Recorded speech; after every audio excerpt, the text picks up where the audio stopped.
सांगतो, उद्धवजी आम्ही तुमचे कार्यकर्ते हल्ली जवळून बघतो, यापूर्वी तसे बघत नव्हतो. जाईल तिथं मी बघतो.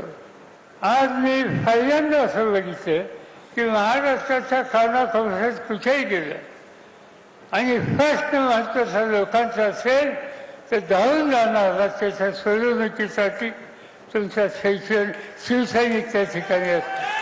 आणि त्यामुळे ही एक जबरदस्त लालासाहेबांचा विचार घेऊन तरुणांची संघटना तुम्ही उभी केली. ती सगळी संघटना आज देशावर जे संकट येऊ पाहतंय त्या संकटाच्या विरुद्ध लढण्यासाठी एक जबरदस्त ताकद त्यांच्या मार्फत मिळेल आणि हे संकट येऊ शकणार नाही, ही स्थिती तयार होईल याचा मला पूर्ण विश्वास आहे. आणि त्यासाठी तुम्हाला मी अंतःकरणापासून धन्यवाद देऊ इच्छितो. हा काही अधिक बोलायचा प्रसंग नाही.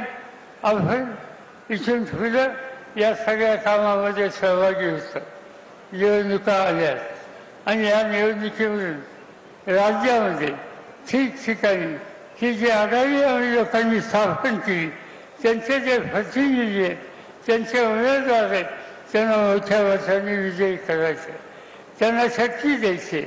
आणि ही जबरदस्त शक्ती भारताच्या संसदेमध्ये पाठवू आणि कुणीही या देशाच्या घटनेला की जे दान बाबासाहेब आंबेडकरांनी या देशाला दिलं आणि त्यामुळेच गेले अनेक वर्ष हा देश एकसंघ राहू शकला, ते घटनेचं समर्थन करणं, त्याचं रक्षण करणं हे काम आम्ही त्या ठिकाणी करणार आहोत. आणि ते काम करण्यासाठी एक उत्तम सामान्य कुटुंबाचा आणि अनेक वर्ष वेगवेगळ्या क्षेत्रामध्ये अतिशय मोलाची कामगिरी केलेला वर्णन वानखेडे यांना तुम्ही या ठिकाणी विजय करा. त्यांची खून तुम्हा सगळ्यांना हात पाहिजे, त्याच्या पुढचं वचन द्यावा आणि या देशाच्या परिवर्तनाच्या प्रक्रियेमध्ये सहभागी व्हा ही विनंती करतो आणि आपल्या सगळ्यांची रजा घेतो. जय हिंद, जय महाराष्ट्र.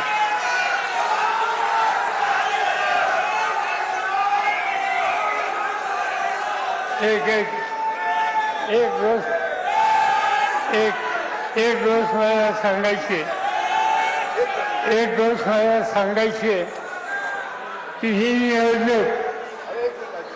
निवडणूक अत्यंत महत्त्वाची निवडणूक आहे. आजचा या निवडणुकीचा पहिला टप्पा संपला आणि जे मतदान झालं ते चिंता करण्यासारखं आहे.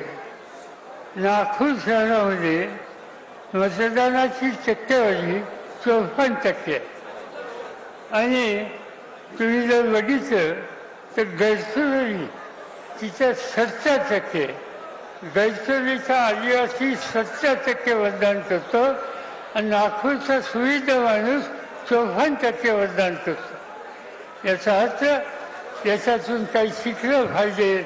आम्हाला वानखेडेंच्या निवडणुकीमध्ये 80% पुढे अमरावतीचं मतदान पाहिजे, ते द्या हीच अपेक्षा करतो.